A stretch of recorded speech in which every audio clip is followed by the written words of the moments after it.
Chef Gail Sokol, and welcome to my kitchen. Today we're making a really special dessert, an almond macaroon fudge tort, and it's rectangular in shape. It's 4 layers of meringue covered in this beautiful, rich ganache, and it's sort of got little sliced almonds all around it to make it look really, really pretty. And this is a perfect dessert for anybody celebrating Passover. And it's great because it's gluten-free. So anybody that can't eat gluten, this is the perfect dessert for you. But before we get started, I'd like you to click the notification button because I don't want you to miss any of my videos or tips because they're really good. And I love having you with me in my kitchen. All right, so before we get started, we have to do a few things ahead of time. First thing I've done is preheated my oven to 325 degrees Fahrenheit. And then you might need a ruler or a straight edge. And I have 2 sheet pans.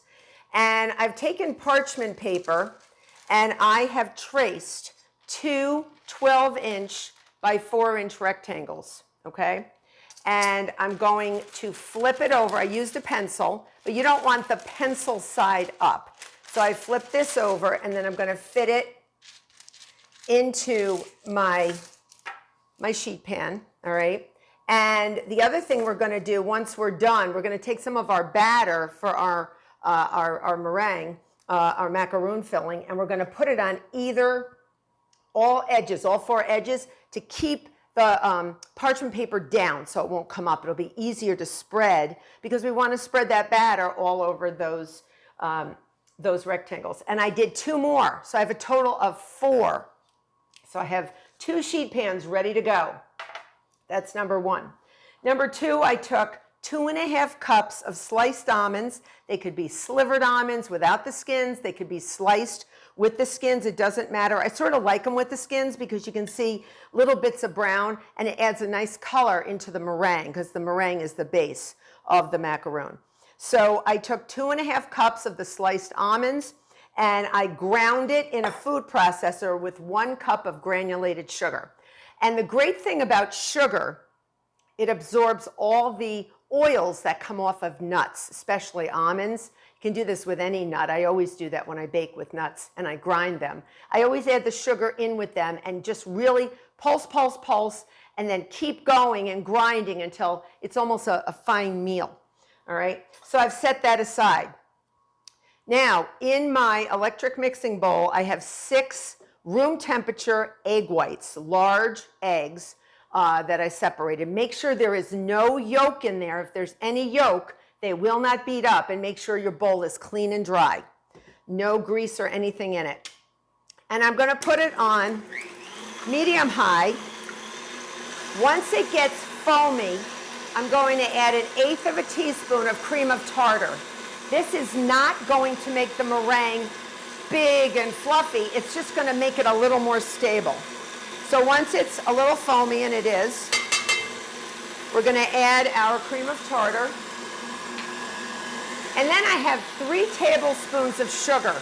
It's nice to add some sugar when you're making a meringue because the sugar keeps the meringue and the egg whites from getting too tight together, too close together, and binding and actually creating like a soap suds type of a thing.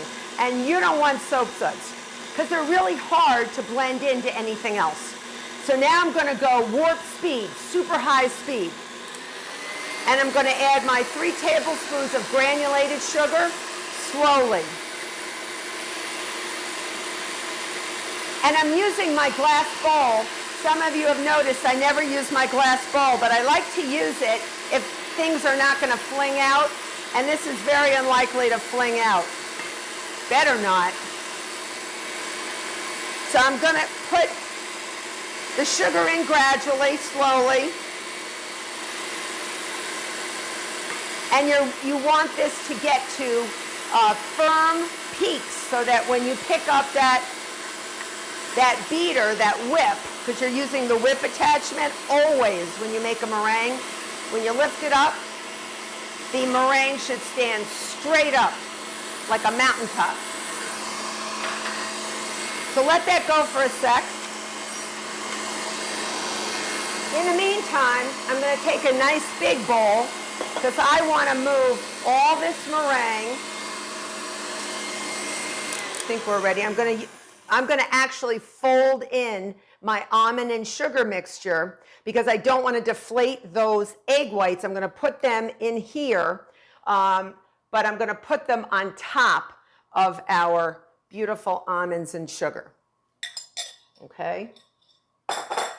So let's see what this looks like.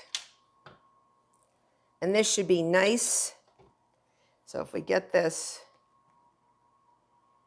oh yeah, see, stiff peaks, just like you're climbing a mountain. That's what you want. Nice and strong. Okay, get everything off of there. Okay. And now I'm going to grab this and put everything on top. So you always want to think of putting light on top of heavy. These are heavier, so we're going to put the lighter part of our batter, and this is really a batter, even though it is a meringue. We're going to put that on the top. We don't want to lose any of our air that we beat into our egg whites, because that's what makes the meringue, and that's what sort of helps it. Not that it's going to rise a lot, but we want it to have a little bit of thickness, and the thickness is because of the air in those egg whites. So you're just going to fold it in. Sometimes it's hard to do because it's not like a flour. It's very sort of nutty and falls apart, sort of crumbly like sand. So we're just going to fold in as best we can. Now, if you can't eat nuts, okay, I have a solution for you. You can get a gluten-free cookie that you can grind up, whether it's good for Passover or whether it's just a cookie that you enjoy that's gluten-free, depending on your needs for for what you want to make and for your guests who may have some restrictions. So you can just do that too. So this can be for everybody. This is a great dessert for, like I said, people that are gluten-free, but it's wonderful for a Passover dessert for my Jewish friends. Okay. So once that's all mixed in, and you can feel on the bottom there are no loose nuts. You can see you don't want to mess with it too much. I have an offset spatula. And what I'm going to do is I'm going to remove this parchment paper and just take a little bit of the batter, and I'm just going to take a little bit on each corner because I want it to adhere to my sheet pan. All right, I don't want it to slide around when I'm sort of smearing it around and fitting into the rectangles. And you're going to be real careful. Go back to your childhood, and you're going to be real careful when you spread your meringue. You want to get it right within the lines. It's like when you were little and you didn't color in the lines, and the teacher said, you know, you're not coloring in the lines. And that's one thing, but you really want to make sure you do that here. All right?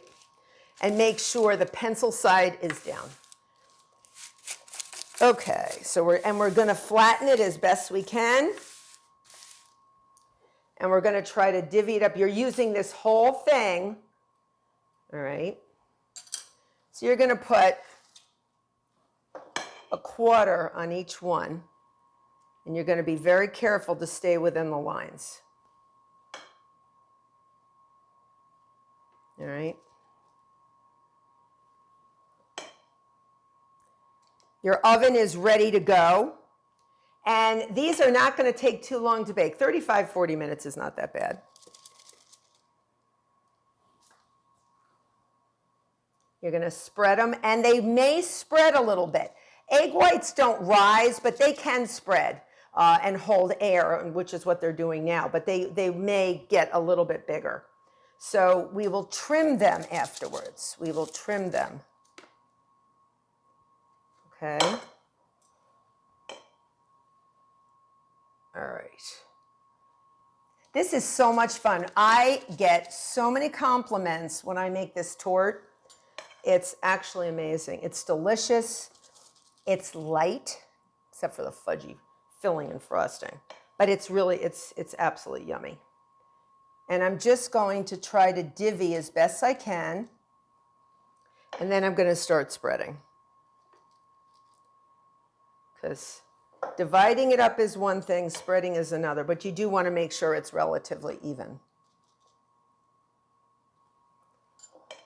Just eyeball it. Just eyeball it. All right, just a little more to go. These are pretty substantial meringues, or macaroons, really. So if you ever, shout out if you see one that needs a little more. Can I hear you? I don't know. All right. But I think I'm doing pretty good. All right.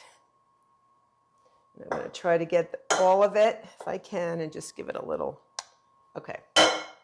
I'm taking it, and I'm not going to do all of these in front of you because I know you don't want to be watching me do that, but I am going to be very cautious.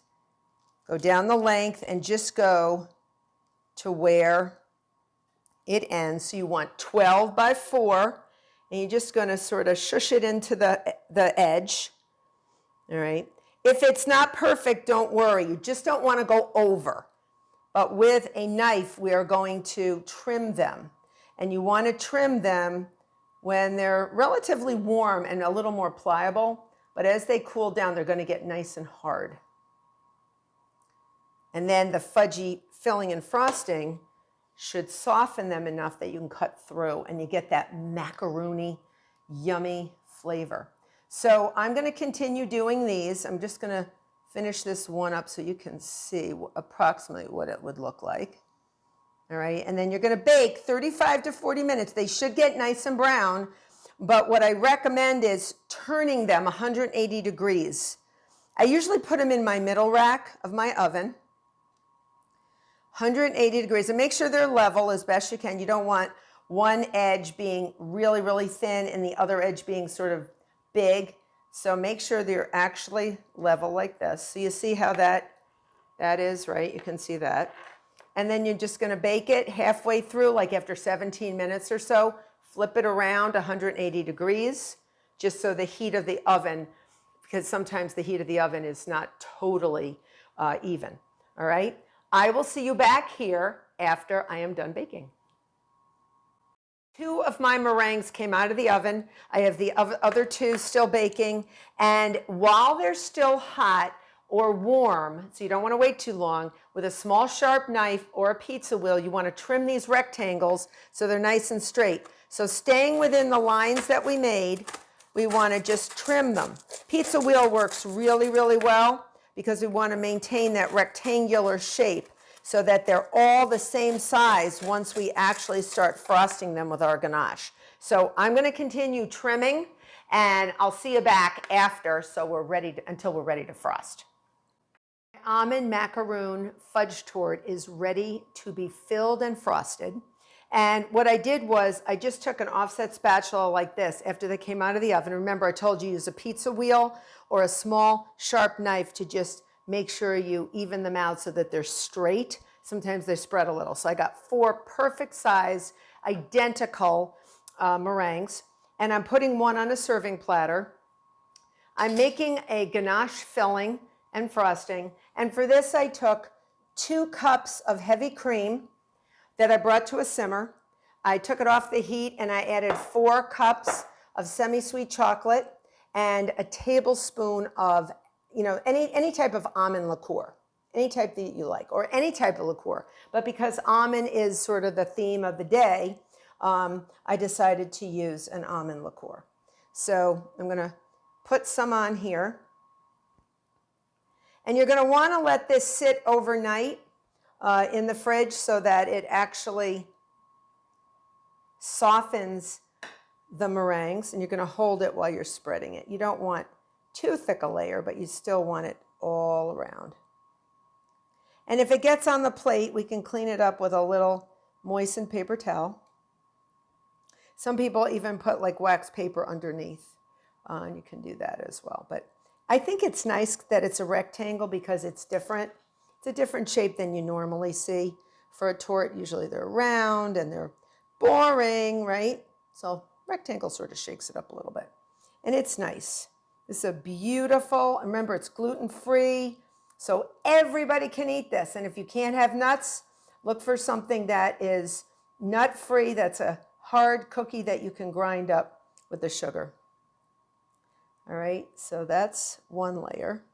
I'm going to put a little more in here and a little more out there. Okay, now I'm going to put my second one on top. And you got to be careful if your ganache, once you make it, and I have a lot of videos on how to make ganache, you can leave it at room temperature, you can refrigerate it until it gets firm, but be careful, you don't want it to get too firm. Okay, so I'm just going to gently press. Okay, now I'm going to put some more on top. Looks really nice. And you got to work sort of fast because the ganache will thicken pretty quickly. It's not a very high tort, but it's sort of like, you know, if you see someone small, they're small, but they're fierce. And this is a fierce tort. This is delicious. Absolutely delicious. All right, so we're ready for our third layer. And then we're going to go all around the sides as well. And why wouldn't we? Right? Why wouldn't we? So this is building up nicely. You want to make sure everything is sort of angled nicely. Push a little. Oh, I love the way that each one sort of fits onto the other. See what I'm doing? I'm taking sort of a blob and putting one on top of the other like that, so that I can put a little here and a little here and then spread. Remember, these are meringues. They're delicate, so you don't really want to push down. This is not like a cake, although you do want to be delicate with a cake too. But you just want to make sure that you don't use too much force. So control the bionics when you're making this cake or this tort. And it is beautiful. It is delicious. I can't tell you how many kudos and thanks I got for making this. I mean, people were like going nuts over it. It was great. Not your standard sponge cake for Passover, but my friends love it. And you can even, like I said, make it for your GF friends, your friends that can't eat gluten. What a gift, because a lot of people that are GF feel like they get forgotten. We have not forgotten you. We know you want dessert too. So this is what we're doing. All right, so now we're going top and everywhere. We're going everywhere. All right, we're going to get this out of the whisk. All right, this is for me later to lick. I used to give this to my kids when I made ganache and they loved it. So after we actually put all of this ganache on there, we're going to put some sliced almonds on the sides. Or if you want, you can just sprinkle them on the top as well. All right, and it's going to be a thin layer. It's not going to be hugely, I'm going to use my little offset now. You want to use an offset because it really gives you a lot of control. All right, so I'm going to go down the sides. You can see I'm going down the side. Sort of hold your tort. Control your tort, folks. And we can sort of slide it around when we're done. But just the fact that this icing is nice and moist and chocolatey is going to soften these meringues so that you're going to get these beautiful slices with, and it should feed a good number of people. So I'm going to just turn this around and keep going. And if you see we're tilting, like the leaning tower of Pisa, just sort of move it. That's the one good thing about this meringue. It's actually very malleable, I'll say, right? Very malleable. You can sort of move it and it will gladly go in the direction you want it to. It's actually good. Not all torts will do that. Once they're set in stone, sometimes they're set in stone. So I'm going to keep going on my sides. All right. And I want you to see how I'm put the, I know I got more to do, but I've got a big, I'm going to get all my big areas first, and then I'm going to go back and spread it so it covers it completely. And then we're going to put almond slices on,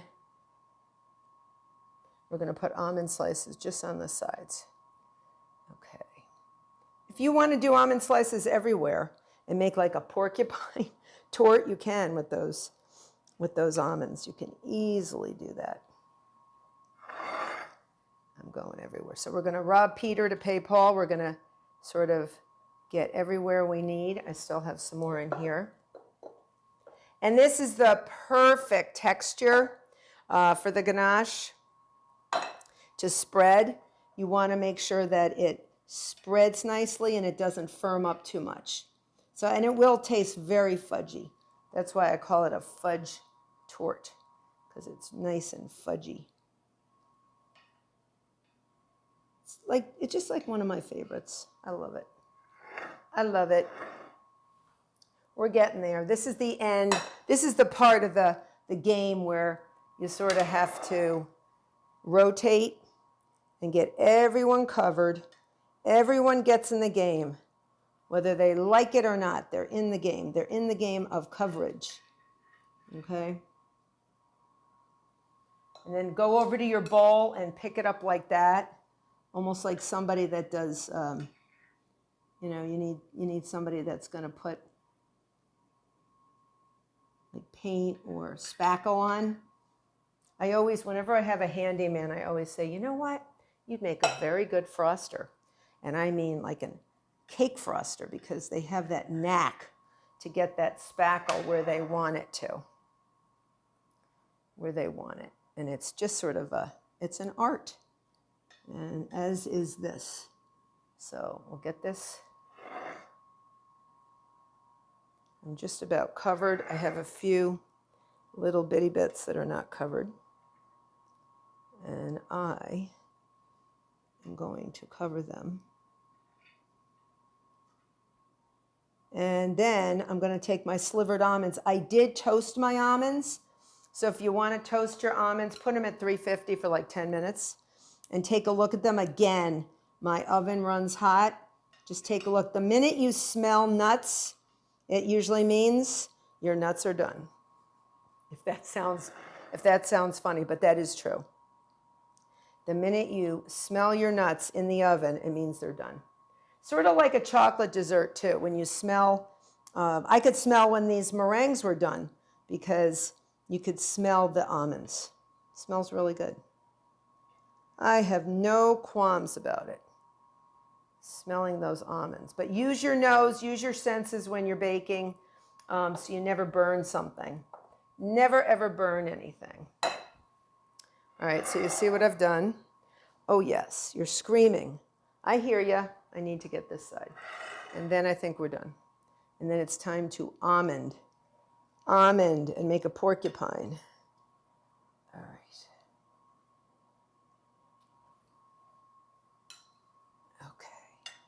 Almost there. And it takes time. This frosting takes time. Especially this is a very unusual shape, so you have to go around edges instead of round, like a round cake. So make sure you cover everything. And just wipe clean the bottom of your. So what I'm going to do is just sort of wipe down this before I put my almonds down. Just wipe down. All right, just get a moistened paper towel. You don't want it wet. You just want a moist little bit of paper towel. And what you're doing is you're expediting. That's what people do in restaurants. Before the chef sends the plate out to you as the customer, they wipe around the plate with a clean towel and make sure everything looks perfect for you as the customer.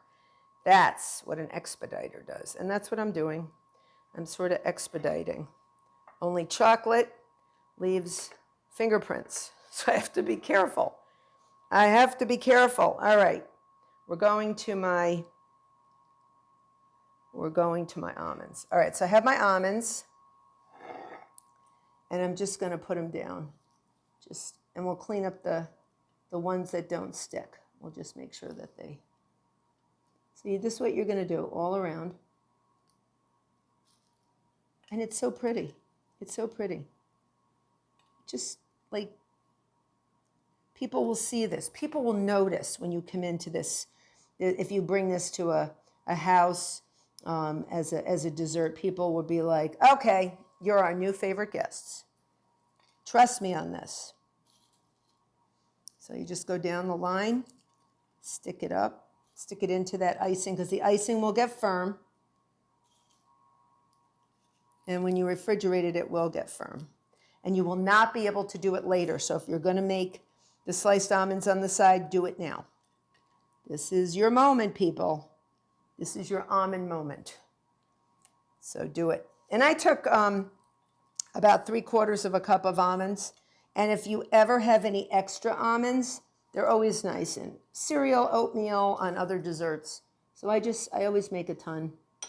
And it works out real nice. I like them. Great, great addition to things to make things look pretty. All right, so I'm going to move 90 degrees. Boop, boop, boop.